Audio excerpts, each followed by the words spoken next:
印尼有一位10年前在南亚海啸当中被冲走失踪的4岁女童，近日被家人奇迹似的发现，竟然还生还，母女再度团圆，非常的开心。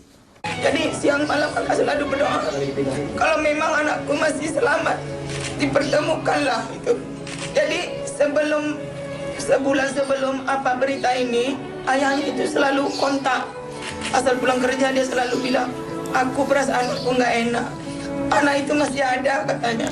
现年14岁的女童罗雅图跟哥哥在2004年南亚海啸被冲走失踪多年，当时父母都认为孩子不幸罹难，但原来这个女孩子被一名渔夫救起来，并且收养到现在，直到今年6月，罗雅图的舅舅意外的遇见这位女孩，觉得外貌很相似失踪的外孙女，调查以后发现，原来女孩都一直平安的活着。罗雅图的母亲第一眼看到她就认定是失踪的女儿，也表示愿意接受 DNA 的测试，那么也确定现在这个女孩就是她的孩子。这个父母也希望能够接着找回失踪的儿子。